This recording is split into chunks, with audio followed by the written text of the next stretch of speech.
하나님 말씀 같이 봅니다. 오늘 우리에게 주신 말씀은 마태복음 27장 1절에서 5절까지 말씀입니다.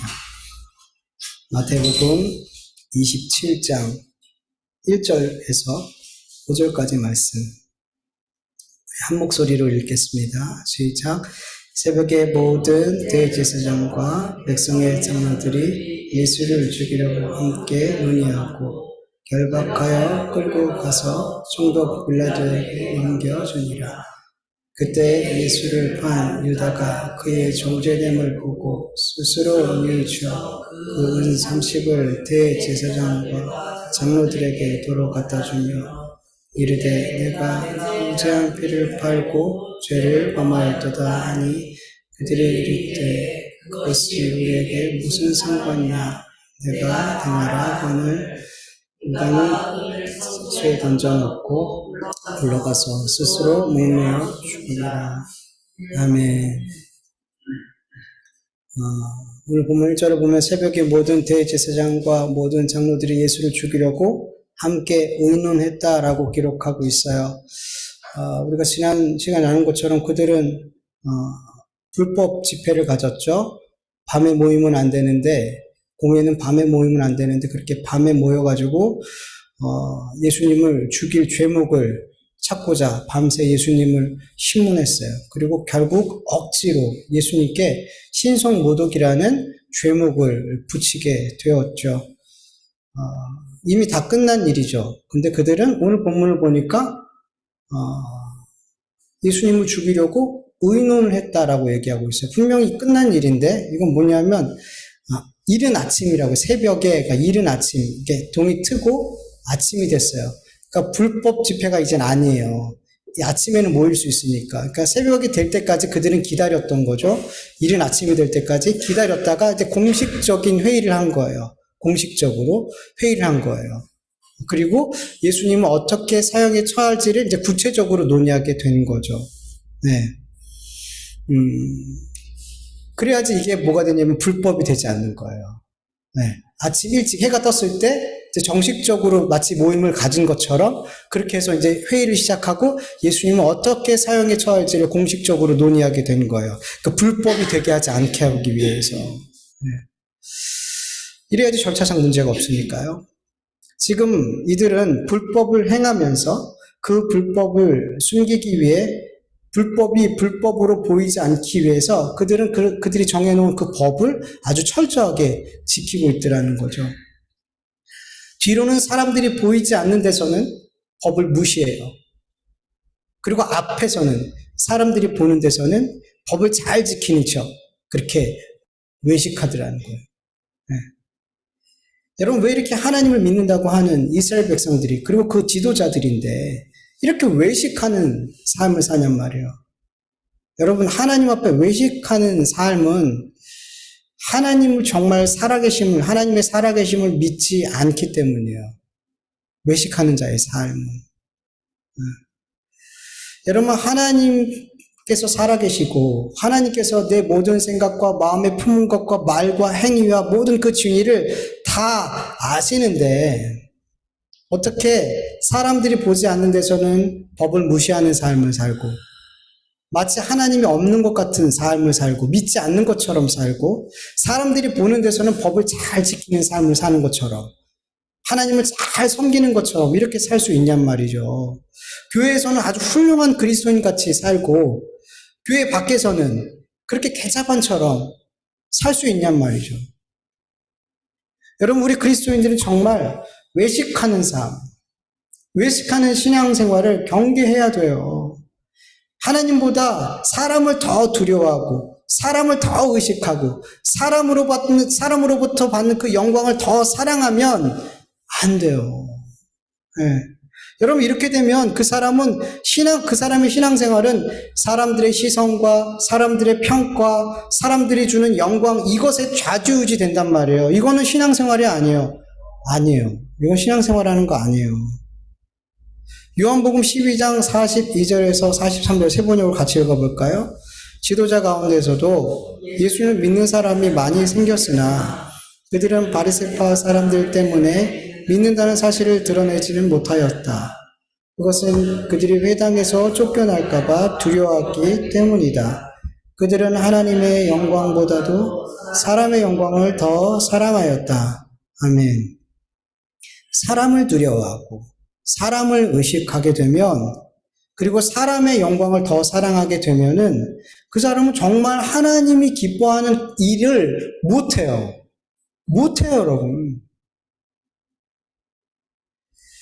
여러분, 하나님보다 사람을 더 두려워하고 사람의 평가를 더 중요하게 여기고 사람의 영광을 사랑하게 되면 그 사람은 교회 안이든 교회 밖에서든 외식하는 삶을 살 수밖에 없어요. 그런데 여러분, 모든 외식은 사람을 속일 수 있어요. 성도님들이 교회에서는 정말 그렇게 정말 예쁘게 정말 아름답게 예배드리고 또 그 말 한마디 한마디가 은혜로워요. 근데 교회 밖에서는 저는 몰라요. 가정에서, 일터에서, 다른 믿지 않는 사람들 만나는 가운데서 어떤 말을 하고 어떻게 행동하고 어떤 결정을 내리는지 저는 몰라요. 저는 제가 볼 땐 너무 다 귀하고 정말 거룩한, 너무 하나님의 말씀대로 살려고 노력하는 그런 성도님으로밖에 저는 보이지 않는단 말이죠. 근데 여러분, 저는 속일 수 있어도 누군 못 속여요? 하나님은 못 속인다는 거예요. 하나님은 못 속여요. 전능하신 하나님께서 살아계시기에 우리가 어디에 있든 누구를 만나든 혼자 있든 여러 사람을 만나든 교회에 있든 교회 밖에 있든 하나님은 우리의 마음과 생각과 말과 행동과 그 진리를 다 감찰하신다는 거예요. 다 아시더라는 거예요. 역대상 28장 9절 세 번역을 읽어볼까요? 나의 아들 솔로몬아, 나는 내 아버지 하나님을 바로 알고 온전한 마음과 기쁜 마음으로 정성을 다하여 섬기도록 하여라. 주님께서는 모든 사람의 마음을 살피시고 모든 생각과 의도를 헤아리신다. 내가 그를 찾으면 너를 만나 주시겠지만 내가 그를 버리면 너도 너를 영원히 버리실 것이다. 아멘. 여러분, 다윗은 솔로몬에게, 그 아들에게 하나님을 바로 알고 온전한 마음과 기쁜 마음으로 정성을 다하여 섬기라고 말씀하고 있어요. 그러면서 그에게 뭐라 그러냐면, 하나님은 네 마음을, 네 생각을, 네 의도를 다 아셔. 다 아셔. 그러니까 뭐예요? 그러니까 너는 하나님을 정성을 다해 마음을 다해 기쁘게 섬기는데, 네가 겉으로만 하나님을 섬기는 척, 하나님을 사랑하는 척, 이거 아니야. 하나님은 네 마음 다 아셔. 네 생각과 너의 의도까지 다 아셔. 그러니까 네 마음을, 중심을 다해서 하나님을 사랑하고 섬겨야 되는 거야. 겉으로만 하면 안 돼. 우리의 마음을 다 아신다니까. 이렇게 가르치고 있더라는 거죠. 여러분, 하나님은 우리의 마음과 생각과 의도까지 다 아시는 살아계신 전능하신 하나님이셔요. 이것을 믿는 사람들은, 이것을 믿는 그리스도인들은 외식하는 삶을 살 수가 없는 거예요. 교회 안과 교회 밖에서 다른 삶을 살 수가 없는 거예요. 혹 이런 나의 삶에 외식하는 삶이 나왔다 할지라도 이것을 금방 깨닫고 회개할 수밖에 없는 거예요. 두렵고 떨리는 마음으로. 대제사장들과 장로들과 온 공회는 논의가 다 끝난 뒤에 예수님을 빌라도 총독에게 넘기기로 결정을 했어요. 그리고 그 새벽에 예수님을 빌라도에게로 끌고 가죠. 요한복음 18장 28절에 보면, 세 번역으로 볼게요. 사람들이 가야바의 집에서 총독 관저로 예수를 끌고 갔다. 때는 이른 아침이었다. 그들은 몸을 더럽히지 않고 유월절 음식을 먹기 위하여 관저 안으로 들어가지 않았다. 이들은 예수님을 끌고 빌라도 총독이 있는 관저로 갔어요. 근데 그 관저에는 들어가지 않았어요. 왜냐하면 이방인이었으니까. 이방인의 집에 들어가는 거는 부정한 행위거든요. 그러면 그들은 유월절 음식을 그날 못 먹어요. 부정하기 때문에. 그래서 총독을 나오라고 했어요. 총독을 불러내요. 그리고 거기서 이제 예수님을 신문하는 거예요. 자기들은 더럽히지 않고 유월절 음식을 먹기 위해서 이렇게 하고 있더라는 거죠. 유대 지도자들의 외식된 삶은 계속 지금 이어지고 있어요. 여러분, 외식하는 삶은 계속 외식해요. 계속 외식하는 삶을 살 수밖에 없어요, 여러분. 여러분, 그들의 마음은 이미 거짓과 투기와 부정과 부패와 욕심으로 그 마음은 이미 더럽혀졌어요. 이미 쓰레기로 가득한, 죄악으로 가득한 만물보다 더 부패한 마음으로 그들은 지금 살고 있단 말이에요. 그런데 그들은 보여지는 겉만 깨끗하게 보이려고 하고 있더라는 거예요. 그들이 이미 온통 더러운데 마음은. 사람들에게 보여지는 것만. 하나님의 말씀을 잘 지키는 것처럼, 나는 거룩한 사람인 것처럼, 깨끗한 사람인 것처럼 그렇게 겉만 깨끗하게 하고 있더라는 거죠. 이게 뭐예요? 외식이란 말이에요. 여러분, 예수님께서 이전에 외식하는 자들에게 이렇게 말씀하셨어요. 마태복음 23장 25절에서 28절. 화 있을진저 외식하는 서기관들과 바리새인들이여, 잔과 대접에 겉은 깨끗하되 그 안에는 탐욕과 방탕으로 가득하게 하는도다. 눈먼 바리새인이여, 너는 먼저 안을 깨끗이 하라. 그리하면 겉도 깨끗해지리라. 화 있을진저 외식하는 서기관들과 바리새인들이여, 회칠한 무덤과 같으니 겉으로는 아름답게 보이나 그 안에는 죽은 사람의 뼈와 모든 더러운 것이 가득하도다. 이와 같이 너희는 겉으로는 사람에게 옳게 보이되 안으로는 외식과 불법이 가득하도다. 아멘. 지금 유대 지도자들을 향해서 하고 있는 말씀인 거예요. 지금 그들이 이런 삶을 살고 있는 거예요. 살아계신 하나님을 믿지 않는 삶은 이토록 무섭게도 겉과 속이 다른 삶을 살고 있더라는 거예요. 거짓과 불법과 시기와 욕심으로 예수님을 죽이려 하고, 그들은 유월절 음식을 그렇게 못 먹을까봐 그렇게 예수님을 죽이려고 온갖 불법을 다 동원하고 있는데, 그렇게 마음은 썩어 문드러져 있는데, 죄악으로 가득하고 있는데, 이 유월절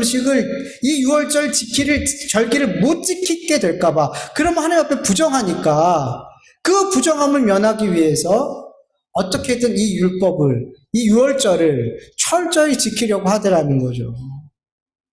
그들의 손은, 이사야에서 보면은, 너희들의 손엔 피가 가득하면서 나한테 예배하려고 온다. 너희는 지금 내 마당만 밟고 가고 있는 거야. 누가 보이기 위해서 나한테 이렇게 찾아오라 그랬어.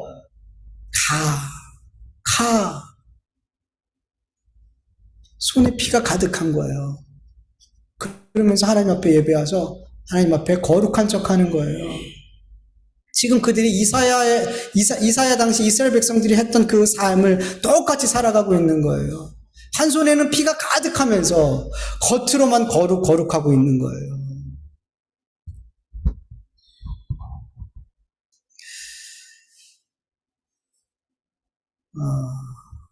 여러분, 이들이 지키고 있는 하나님의 말씀은 도대체 어떤 말씀이기에 이토록 외식하는 신앙생활을 하면서 사는 걸까요? 여러분, 하나님의 말씀을 정말 지키는 자들은 이런 삶을 못 살아요. 정말 하나님의 말씀을 믿고 그 말씀대로 순종하는 사람은 이런 외식하는 삶을 못 산다니까요. 근데 이들은 정말 하나님의 말씀을 열심히 지키려고 하고 있어요. 근데 이들은 하나님이 보실 때 하나님 말씀을 지키는 게 아니라 외식하고 있더라는 거예요. 하나님이 미워하시는 일을 하고 있더라는 거예요. 하나님 말씀을 지키고 있는데. 도대체 어떤 말씀을 지키고 있기에 그들은 예수님이 그렇게 저주하시며 무섭게 저주하시는 이런 외식된 신앙생활을 하는 거죠. 그럼 마가복음 7장 6절에서 9절 세 번을 같이 읽어볼게요. 예수께서 그들에게 대답하셨다. 이사야가 너희 같은 위선자들을 두고 적절히 예언하였다. 이렇게 기록되어 있다. 내 백성은 입술로 나를 공경해도 마음은 내게서 멀리 떠나 있다. 그들은 사람의 훈계를 교리로 가르치며 나를 헛되이 예배한다. 너희는 하나님의 계명을 버리고 사람의 전통을 지키고 있다. 또 그들에게 말씀하셨다. 너희는 너희 전통을 지키려고 하나님의 계명을 잘도 저버린다. 아멘. 여러분, 예수님께서는 이스라엘 백성들이 가르치고 또 지키고 있는 계명을 하나님의 계명이 아니라 사람의 교훈이라고 말씀하고 있어요. 물론 이 하나님의 이스라엘 백성들 분명 모세의 율법을 지켰어요. 그리고 거기에 더해서 장로들의 유전을 지켰어요. 이 계명을 더 구체적으로 어떻게 하면 더 잘 지킬까? 처음엔 그런 의도였겠죠. 그래서 장로들이 하나님의 말씀을 더 잘 지키기 위해서 만들어낸 그 장로들의 유전이 있는데 그게 자꾸 곡해되고 왜곡돼서 잘못된 말씀으로 가르쳐졌어요. 어쨌든 그들은 분명 하나님의 말씀을 지키긴 지켰단 말이에요. 더 잘 지키고 더 구체적으로 지키기 위해서 노력했던 거죠. 근데 하나님은 그들을 그 모든 그들의 하나님의 말씀 지킴에 대해서 사람의 교훈을 지켰다고 그렇게 얘기하고 있어요. 여러분, 하나님의 계명을 지키는 것과 사람의 교훈을 지키는 것, 이 결정적인 차이가 뭘까요? 로마서 10장 2절에서 3절을 보면 내가 증언하노니 그들이 하나님께 열심히 있으나 올바른 지식을 따르는 것이 아니라 하나님의 의를 모르고 자기의 의를 세우려고 힘써 하나님의 의에 복종하지 아니하였느니라 라고 말씀하고 있어요. 여러분, 하나님의 계명을 지키는 자의 삶은 하나님의 의를 세우는 삶을 살아요. 하나님의 계명을 지키는 자는 하나님의 의를 세우는 삶을 살아요. 하나님의 의를 세우는 삶은 어떤 삶일까요? 쉽게 말해서 믿음으로 사는 삶이에요. 하나님의 의를 세우는 삶은 믿음으로 사는 삶이에요. 아주 간단해요. 로마서 1장 17절. 복음에는 하나님의 의가 나타나서 믿음에 이르게 하나니 기록된 바 오직 의인은 믿음으로 말미암아 살리라 함과 같으니라. 하나님의 계명을 지키는 자는 하나님의 의를 세우는 삶을 살아요. 이 하나님의 의를 세우는 삶은 오직 믿음으로 사는 삶인 거예요. 그리고 믿음으로 사는 삶은 구체적으로 어떻게 나타나요? 하나님의 말씀에 순종하는 삶으로 나타나요. 이게 계속 돌아가는 거예요. 그러나 하나님의 계명이 아닌 사람의 훈계를 지키는 자의 삶은 하나님의 의를 세우는 삶이 아니라 누구의 의를 세우는 삶을 살아요? 내 의를 세우는 삶을 살아요. 자기의 의를 세우는 삶이란 내 모든 신앙의 행위가 나의 의와 나의 자랑과 나의 영광으로 계속해서 쌓는 삶을 살아요. 여러분, 이들은 신앙의 행위를 통해서 자기의 의를 드러내고 자기를 자랑하고 영광을 받고 싶어하는 그 대상이 누굴까요? 자기의 의를 드러내고 자기의 의를 자랑하고 영광을 받고 싶어하는 그 대상이 누구예요? 사람이에요. 외식하는 자들은 사람에게 자기의 의를 드러내고 싶어하고 자랑하고 싶어하고 사람에게 영광을 받고 싶어하는 거예요. 하나님이 아니라니까요.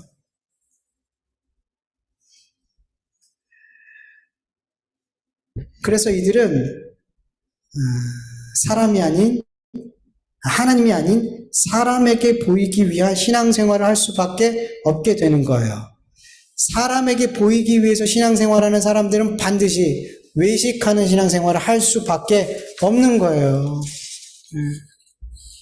그리고 정말 안타까운 것은 외식하는 자들은 자기가 외식하는 신앙생활을 하고 있다는 것을 알까요, 모를까요? 몰라요. 그걸 몰라요. 자기들이 얼마나 하나님 앞에 부정한지, 자기가 얼마나 그 마음이 썩어 문들고 죄악으로 가득한지, 그리고 자기의 손에 피가 가득한지 몰라요. 자기들은 하나님의 말씀을 철저히 잘 지키고 있고 하나님의 거룩한 백성이라고 굳게 믿고 있어요. 언제까지? 하나님 앞에 가서 심판받을 때까지 몰라요, 그들은. 그리고 자기들이 하나님의 말씀을 잘 지키고 하나님을 섬기는 거룩한 백성이라는 이 사실을 자꾸만 사람들의 칭찬과 인정과 평가를 통해서 확인을 받으려고 그래요. 사람들이 나에게 말해주는 어떤 말들, 평가들, 그 인정, 칭찬 이런 것들 통해서 그래. 역시 나는 하나님의 백성이야. 역시 나는 하나님의 말씀을 잘 지키고 있어. 이렇게 자꾸만 사람을 통해서 확인받으려고 그래요. 내가 하나님의 구원 백성이라는 것을. 근데 그걸로 확인 안 된다니까요, 여러분. 안 돼요, 여러분, 그걸로. 그러니까 자꾸만 악순환이 반복이 되는 거예요. 외식하고 사람들의 평가로 내가 정말로 하나님의 백성이라는 걸 또 확인받으려고 하고 이런 악순환이 계속되는 거예요. 그래서 이 악순환이 끊어지려면 하나님의 은혜가 개입돼야 되는 거예요. 하나님의 은혜가 개입되지 않으면 이 외식하는 삶은 끊어질 수가 없는 거예요. 여러분, 외식하는 신앙에 대해서 우리는 정말 평생토록 경계해야 되는 거예요. 우리가 언제 외식하는 신앙으로 빠져들 수 있단 말이에요. 언제든지 빠져들 수 있단 말이에요. 여러분, 신앙생활은 사람에게 보이기 위한 것이 아니에요. 예전엔 더 많이 그랬어요. 옛날에는 많은 성도님들이 목회자한테 잘 보이기 위해서 신앙생활하는 경우가 참 많았어요. 정말 지금은 좀 덜한데 예전에는 마치 목사님을 하나님처럼, 하나님 대리인인 것처럼 그렇게 가르쳤기 때문에 목사님한테 잘 보이는 게 곧 하나님한테 잘 보이는 것처럼 생각이 됐단 말이에요. 그래서 목사님의 평가에, 교회 지도자들의 평가에 정말 많이 신경 썼어요. 목사님이 당신 구원받았어. 그럼 진짜 구원받은 줄로 믿었단 말이에요. 아니에요, 여러분.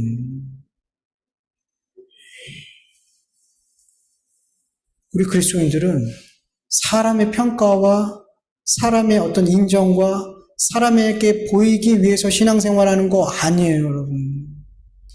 하나님에게 보이기 위해서. 하나님의 평가와 하나님의 인정과 하나님의 칭찬이 중요한 거예요. 그래서 하나님 앞에 신앙생활해야 되는 거예요. 그래야지 우리는 하나님을 헛되이 경배하는 외식하는 신앙생활에서 이렇게 벗어날 수 있는 거예요. 여러분, 하나님 앞에서 신앙생활 하시길 간절히 축원합니다. 저한테 잘 보일 필요도 없고요. 옆에 있는 성도님들한테 잘 보일 필요 없어요. 하나님 앞에 잘 보이세요. 보든 보지 않든, 알아주든 알아주지 않든 하나님 앞에서 신앙생활 하세요. 여러분, 3절에서 5절까지는 예수님을 판 가룟 유다가 예수님께서 정죄됨을 보고 스스로 뉘우쳐 자살로 생을 마감하는 내용이 나와요. 여러분, 3절에 뉘우치다라는 헬라 단어, 메타멜로마이라는 이 단어는 후회하다, 뉘우치다, 주의하다라는 의미가 있어요. 여러분, 이 단어는 회개라는 단어와 다른 단어예요. 회개라는 헬라어 단어는 메타노에오라는 단어예요. 달라요. 여러분, 성경에서는 후회하고 뉘우치는 것과 회개하는 것은 완전히 다른 의미로 가르치고 있어요. 왜냐하면 결과가 달라요. 결과가 달라요. 자신의 잘못된 생각과 행동에 대해서 회개하는 것이 아닌 후회하고 뉘우치는 삶은 그 삶에 진정한 변화가 있을까요? 없을까요? 없어요. 여러분들도 많이 경험해 보셨을 거예요. 아, 내가 이거 정말 잘못했구나. 아, 잘못했네. 그리고 막 후회하고 잘못된 그 행동에 대해서 막 뉘우치고, 다시는 그러지 말아야지. 그리고 어떻게 해요? 또 그 짓 하죠. 또 해요. 후회했어요. 막 뼈에 사무치도록 후회했는데, 우리는 또다시 그 짓을 하더라는 거죠. 여러분, 사무엘상 24절을 보면 다윗이 자기를 죽이려고 혈안이 되어 있는 그 사울왕을 죽일 수 있는 좋은 기회가 왔어요. 근데 그를 죽이지 않고 몰래 그의 옷자락만 잘라내는 사건이 나와요. 그리고 자신이 사울을 죽일 수 있었다라는 그 사실을 사울왕에게 알려줘요. 그러자 사울왕이 다윗에게 이렇게 말하죠. 사무엘상 24장 16절에서 19절을 보면 다윗이 사울에게 이와 같이 말하기를 마침에 사울이 이르되 내 아들 다윗아 이것이 내 목소리냐 하고 소리를 높여 울며 다윗에게 이르되 나는 너를 학대하되 너는 나를 선대하니 너는 나보다 의롭도다. 내가 나 선대하는 것을 오늘 나타내었나니 여호와께서 나를 내 손에 넘기셨으나 내가 나를 죽이지 아니하였도다. 사람이 그 원수를 만나면 그를 평안히 가게 하겠느냐? 내가 오늘 내게 행한 일로 말미암아 여호와께서 내게 선으로 갚으시기를 원하노라. 사울왕은 자신의 잘못을 인정했어요. 나는 너를 학대했는데 너는 어떻게 이렇게 나를 선대할 수 있니? 그러면서 막 울면서 다윗한테 얘기했단 말이죠. 여러분, 이건 분명히 자기의 잘못을 뉘우친 행동이었어요. 내가 정말 잘못했어. 그렇게 잘못을 이야기했단 말이죠. 그러면 이제 사울왕은 다윗을 이제 쫓아다니지 않고 그를 죽이려 하지 않았을까요? 아니에요. 사무엘상 26장을 보면 다윗이 사울을 다시 한번 살려주는 장면이 나와요. 이게 뭐예요? 또 쫓아갔다는 거예요. 또 죽이려고 쫓아갔는데 하나님께서 또 다윗에게 사울을 죽일 수 있는 기회를 주시더라는 거죠. 그런데 또 살려줬어요. 그러자 그 사실을 안 사울 왕이 또다시 이렇게 다윗에게 얘기해요. 사무엘상 26장 21절을 보면 사울이 이르되 내가 범죄하였도다. 내 아들 다윗아 돌아오라. 내가 오늘 내 생명을 귀하게 여겼은즉 내가 다시는 너를 해하려고 하지 아니하리라. 내가 어리석은 일을 하였으니 대단히 잘못하였다는지라. 이번에는 정말 구체적으로 정말 용서를 구하죠. 그리고 다시는 내가 너를 죽이지 않을게. 약속까지 했어요. 이제 정말 사울왕은 다윗을 죽이려 하지 않았을까요? 아니요. 그리고 또 죽이려고 쫓아다녔어요. 사무엘상 27장 4절을 보면 다윗이 가드에 도망한 것을 어떤 사람이 사울에게 전하매 사울이 다시는 그를 수색하지 아니하니라. 그러니까 아예 망명을 가버린 거예요. 이스라엘 땅에서 계속 도망다니다가 블레셋 땅으로 망명을 가버리니까 그때 포기하더라는 거예요. 그때는 이제 어쩔 수가 없잖아요. 망명을 갔으니까. 그때까지 쫓아다닌 거예요. 사울왕은 다윗이 자기를 2번이나 살려주고 그리고 2번이나 그는 자기 행동을 뉘우치고 내가 다시는 너를 죽이지 않을 거야 라고 맹세까지 했단 말이죠. 그럼에도 불구하고 다윗이 블레셋으로 망명 갈 때까지 쫓아다녔단 말이에요. 여러분, 자신의 잘못된 행동을 후회하고 뉘우치는 것으로는 그 삶이 변화가 되지 않아요. 계속해서 잘못된 길과 잘못된 선택을 할 수밖에 없어요. 왜? 우리 죄인이니까. 우리는 죄를 좋아해요. 죄인이기 때문에 죄를 짓는 걸 좋아해요. 사람들이 죄라고 말하는 것들에 대해서 우리는 죄야 라고 말하면서도 우리는 그 죄를 마음에 품고 있어요. 누군가를 미워하는 건 잘못된 거 알면서도 우리는 마음으로 살인을 12번이라도 더 하고 있어요. 죄인이니까 죄를 좋아해요. 그래서 그 잘못된 일을 멈추지 않아요. 아무리 뉘우쳐도, 아무리 후회해도. 가룟 유다도 마찬가지였어요. 가룟 유다 역시 예수님을 배신하고 예수님을 판 그 잘못된 행동에 대해서 후회했어요. 뉘우쳤어요. 근데 회개가 아니었어요. 회개가 아닌 뉘우치고 후회하게 되니까 그는 계속해서 잘못된 행동과 결정을 하더라는 거예요. 가룟 유다는 은 30을 대제사장과 장로들에게 도로 갖다 줬어요. 뉘우쳤어요. 후회했어요. 그래서 이 돈을 내가 이 돈 받고 예수님을 팔다니 그리고 후회해서 그 돈을 갖다 줬다니까요. 그리고 어떻게 했어요? 내가 이렇게 큰 잘못을 했으니 이 잘못에 대해서 내가 나에게 벌을 줘야지. 그리고 어떻게 했어요? 자기 자신을 죽여버렸어요. 그러니까 자기가 자기한테 벌을 줬어요. 자기의 잘못된 결정에 대해서 누가 책임지려고 했어요? 내가 책임지려고 했어요. 내가. 여러분 사실은 내가 내 죄에 대해서 벌을 줄 수 있어요? 없어요? 여러분 죄의 결국은 사망이에요. 죄의 결과가 사망이고 이 사망은 결국 2번째 죽음, 지옥의 심판이란 말이에요. 여러분 우리는 우리 스스로에게 죄에 대해서 우리 스스로한테 벌을 줄 수가 없어요. 지옥이라니까요. 우리 스스로한테 벌을 주면은. 그래서 예수님이 우리 죄 대신 벌을 받으신 거잖아요. 우리 죄 대신 죽어야 되는데 우리가 하나님 앞에 요만한 죄든 큰 죄든 하나님 앞에 죄인은 죽어요. 그래서 예수님이 오셔서 우리 죄를 대신해서 죽으신 거란 말이에요. 십자가에서. 우리가 책임질 수 없기 때문에.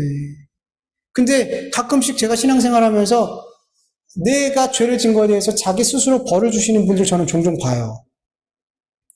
제가 예전에 아동부 사역할 때 담당하셨던 그 교사 권사님이 식사하는 자리인데 식사를 안 하시더라고요. 권사님 왜 식사 안 하세요? 저 3일 금식 들어갔어요. 아니 무슨 기도 제목이 있으세요? 그랬더니 아니요. 제가 하나님 앞에 어떤 잘못을 했는데 너무 하나님 앞에 죄송해서 3일 금식하고 있어요. 가슴이 철렁 내려앉더라고요. 교육전도사 때도 그게 잘못된 게 너무 알겠더라고요. 내가 잘못한 죄에 대해서 그것을 갖고 분명 회개도 했겠죠, 권사님이. 그런데 자기한테 벌을 주고 있더라는 거예요. 3일 금식으로.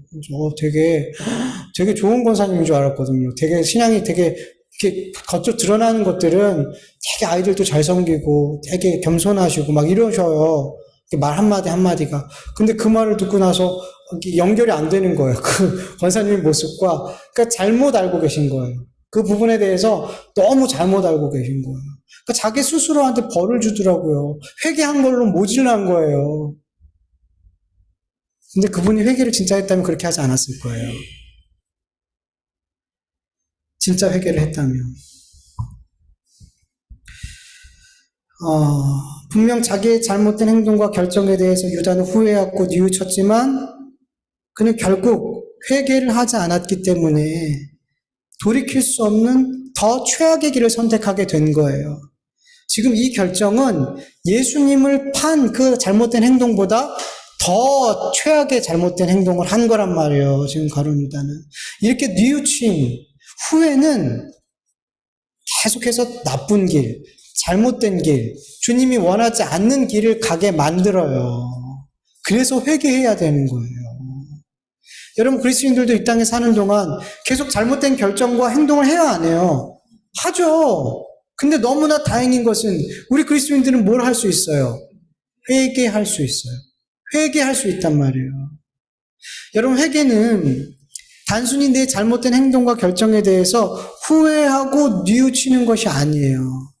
회개는 그 잘못된 결정과 행동들로 뭐가 드러나요? 아, 내가 죄인이구나. 단순히 그 잘못된 결정이 문제가 아니라 내가 죄인이구나. 이 죄인된 나를 그 주님의 십자가 앞에 갖고 나가는 거예요.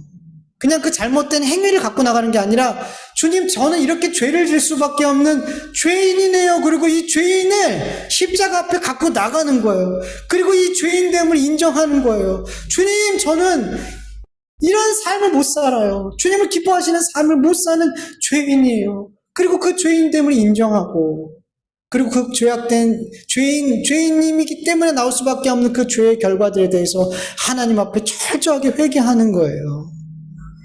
그러므로 말미암아 이 죄로 깨어진 하나님과의 나의 관계를 회복하는 데 전심을 다하는 거예요. 그게 회개의 중요한 목적이에요. 하나님 잘못했어요. 저에게 어떤 벌이라도 내려주세요. 이게 아니란 말이에요.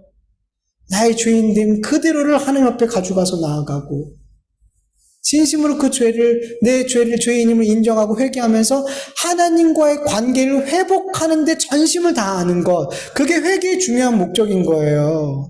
하나님과의 관계를 회복하는 거.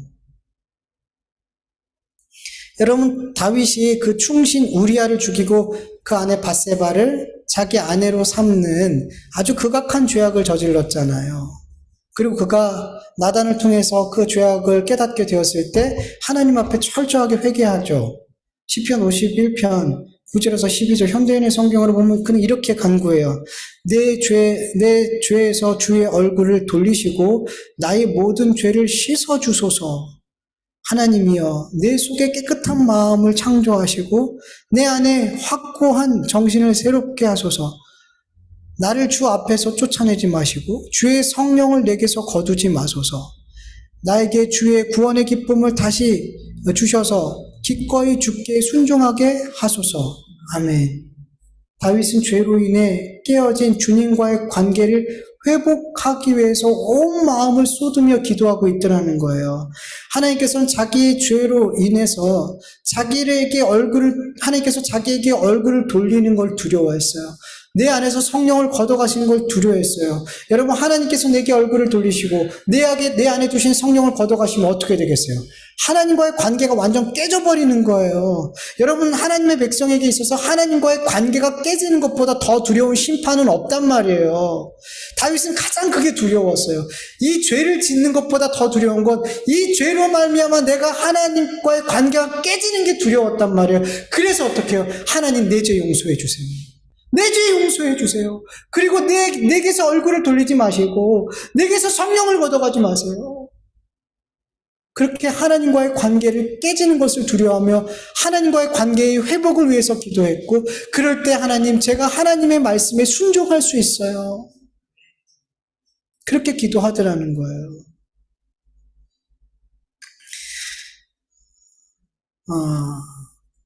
여러분, 죄로 인해 깨어진 하나님과의 관계를 회복하는 것, 여러분, 그게 회개에 있어서 정말 중요한 포인트란 말이에요. 잘 아셔야 돼요. 회개를 하는데 하나님과의 관계가 회복되어지지 않으면 그 회개라고 말할 수가 없는 거예요. 그러니까 잘못된 회개 기도를 한 거예요. 하나님과의 관계가, 바른 회개는 하나님과의 관계를 회복시켜주고, 그 회복된 그리스도인들은 다시금 하나님의 말씀을, 복음을 지키려는 애쓰는 삶을 살게 되어지는 거예요. 진정한 회개는 그렇게까지 간단 말이죠. 그래서 그리스도인들은 뉘우치는 것, 후회하는 것이 아닌 뭘 해야 되는 거예요? 회개해야 되는 거예요. 그 길만이 우리의 삶을 정말 돌이키고 변화시킬 수 있단 말이에요. 진정한 회개만이. 근데 많은 그리스도인들이 회개를, 기도를 정말 많이 해요. 오늘도 우리 기도하면서 분명 회개했을 거예요. 우리 그리스도인들이 하루라도 회개 기도하지 않는 사람은 없을 거예요. 우리 아이들조차도 하루에 몇 번씩 회개 기도를 한대요. 근데 이런 기도들 대부분 들어보면은 뉘우치는 거, 후회하는 거, 이런 기도가 참 많아요. 예. 그것으로 뉘우침과 후회로 끝나는 회개 기도가 많아요. 근데 이거 사실은 회개 기도가 아니라는 거예요. 그냥 뉘우침이에요. 후회하는 거예요. 하나님 앞에 후회하고 있는 거예요. 그래서 회개 기도를 많이 하는 것 같은데 그 삶에는 계속해서 잘못된 삶이 나오고 불순종이 나오고 했던 잘못 또 하고 또 하고 또 하고. 왜 그래요? 뉘우치고 후회만 한 거예요. 뭔 안 한 거예요? 회개는 안 한 거예요. 물론 우리가 연약하기 때문에 하나님께서 우리의 죄를 고백하고 용서를 구할 때 하나님께서 분명 용서해 주세요. 용서해 주세요. 근데 우리의 삶이 변화까지 나아가야 된단 말이에요. 진짜 하나님께서 기쁘시게 받으시는 회개는. 근데 거기까지 못 가는 거예요. 거기까지 못 가는 거예요.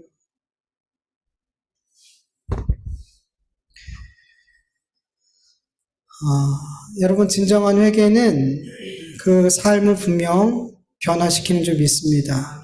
왜냐하면 진정한 회개는 하나님의 깨어진 관계를 회복시켜주고, 그 회개는 진정한 회개라고 하면 하나님의 그 깊으신 은혜를 더 깊이 깨닫게 돼요. 그 은혜가 얼마나 큰지, 그 용서하심이, 그 자비하심이 얼마나 큰지 그 회개 기도를 하면서 깊이 깨닫게 된단 말이에요. 그렇게 하나님의 은혜를 깊이 깨닫고 하나님과의 관계가 회복되어진 사람들은 정말 마음 깊은 곳에서부터 하나님의 말씀에 순종하고 싶어 해요. 복음에 순종하고 싶어 한단 말이에요. 그러니까 그 삶이 변화로 나타나더라는 거죠. 여러분, 밧세바 사건 이후에 다윗은 같은 범죄를 또다시 저질렀을까, 안 저질렀을까요? 그와 비슷한 범죄도 안 저질러요. 열왕기상 1장 1절에서 4절까지 우리 세 번역으로 같이 읽어볼까요? 다윗 왕이 나이 많아 늙으니 이불을 덮어도 따뜻하지 않았다. 신하들이 왕에게 말하였다. 저희가 임금님께 젊은 처녀 한 사람을 데려다가 임금님 곁에서 시중을 들게 하겠습니다. 처녀를 시중 드는 사람으로 삼아 품에 안고 주무시면 임금님의 몸이 따뜻해질 것입니다. 신하들은 이스라엘 온 나라 안에서 젊고 아름다운 처녀를 찾다가 수넴 처녀 아비삭을 발견하고 그 처녀를 왕에게로 데려왔다. 그 어린 처녀는 대단히 아름다웠다. 그 처녀가 왕의 시중을 드는 사람이 되어서 왕을 섬겼지만은 왕은 처녀와 관계하지는 않았다. 아멘. 충성스러운 다윗의 신하들은 왕이 아무리 두꺼운 이불을 덮어도 떨면서 잠을 자는 거예요. 그래서 처녀를, 젊고 아름다운 처녀가 지금 몇 번 나오죠. 정말 아름답고 그 아름다운 처녀를 온 나라를 뒤져서 찾았어요. 그리고 아비삭이라는 정말 아름답고 젊은 처녀를 찾았어요. 그리고 그를 아내로 준 게 아니에요. 이렇게 시중을 들 수 있게, 그리고 그 다윗의 품에서 다윗을 따뜻하게 이렇게 해줄 수 있게 그 일을 위해서 다윗을 섬기게 했단 말이죠. 그런데 성경은 뭐라고 기록하고 있냐면 굳이 기록하지 않아도 될 내용을 기록해요. 다윗은 처녀와 관계하지 않았다. 다른 번역을 보면 성관계하지 않았다. 이렇게 표현하고 있어요. 굳이 기록하지 않아도 될 내용 같잖아요. 그런데 성경은 이런 말씀들을 기록하고 있어요. 왜 기록했을까요? 다윗은 밧세바 사건 이후에 그 삶이 어떻게 바뀌었는지 보여주고 있는 거예요. 이와 비슷한 범죄를 다윗은 저지르지 않았어요. 평생토록. 어떤 주석가들은 다윗이 너무 노쇠하였기 때문에 처녀와 동침하지 않은 거다라고 번역하고 있어요. 근데 아니에요. 원어로 보면 늙어서 동침을 못한 게 아니라 안 한 걸로 나와요. 안 한 거예요. 다윗은 밧세바의 사건 이후에 얼마나 철저하게 회개했는지 그의 평생토록 같은 죄를 짓지 않기 위해서 그렇게 노력했더라는 거예요. 그리고 그런 삶을 살았더라는 거죠. 여러분, 이렇게 진정한 회개는 그 삶을 변화시키는 능력이 있다는 걸 여러분 믿으셔야 돼요. 여러분, 우리의 삶에 저도 그래요. 하나님 앞에 회개한다고 하지만 후회하고 뉘우치는 그런 회개 기도를 할 때가 참 많아요. 마치 잎만 무성한 무화과 나무같이 열매가 없어요. 잎만 무성해요. 여러분, 그런 회개가 아니라 정말 열매가 있는 회개, 정말 하나님과의 관계가 회복되어지고 그 은혜가, 그 사랑이, 그 용서하심이 정말 깊이 깨달아져서 정말 그 삶이 정말 하나님이 미워하시는 그 삶을 다시 살고 싶지 않은, 그래서 정말 복음을 따라 살고 싶은 그렇게 변화가 있는 회개가 우리의 삶에 좀 더 많이 나타날 수 있기를 간절히 축원합니다. 우리 같이 말씀을 기억하면서 기도드리겠습니다. 하나님 아버지 감사드립니다. 오늘도 이렇게 하나님 앞에 귀한 예배 올려드리게 하여 주셔서 감사합니다. 하나님, 오늘도 하나님의 말씀을 듣고 아버지 깨닫게 하여 주시옵소서. 아버지 들은 말씀들이 또 마음속에서, 생각 속에서 금방 사라지는 것이 아니라 이 말씀들이 내 마음에, 내 생각 속에 오래오래 머물러서 하나님을 정말 기쁘시게 해드리는 믿음의 삶을 살아갈 수 있도록 인도하여 주시옵시기를 간절히 기도합니다. 특별히 하나님, 우리가 하나님 앞에 매일같이 회개 기도를 드립니다.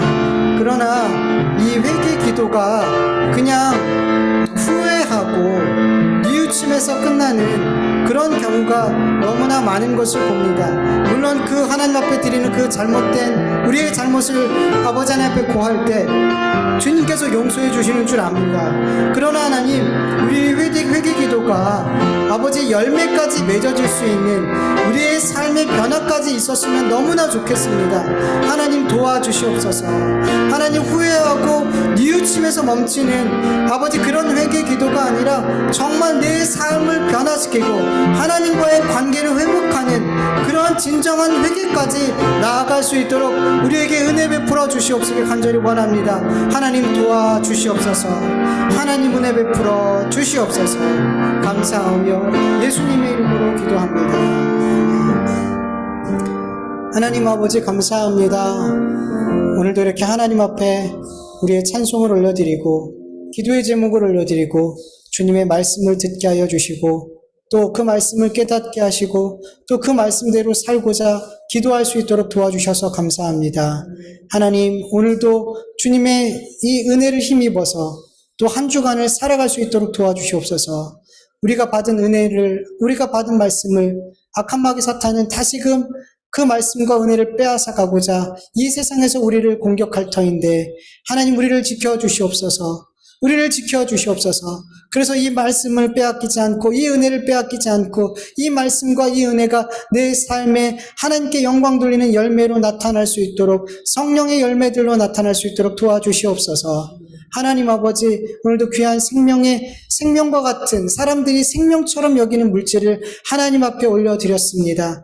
적든 크든 하나님 이 예물을 기쁘게 받아주시옵시고 이 가운데 담겨져 있는 우리의 믿음을 기쁘게 받아주셔서 아버지 이 믿음의 예물들이 반드시 하나님의 뜻을 이루는 아버지 귀한 곳에 사용되게 하여 주시옵시고 우리의 필요를 모든 것을 아시는 주님께서 우리의 삶을 보이는 것과 보이지 않는 모든 것들을 풍족하게 채워 주시옵소서. 필요를 따라 채워 주시옵소서.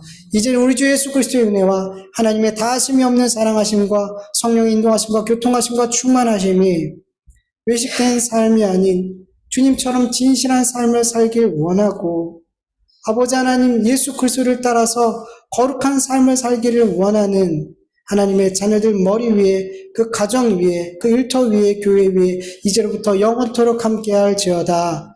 아멘.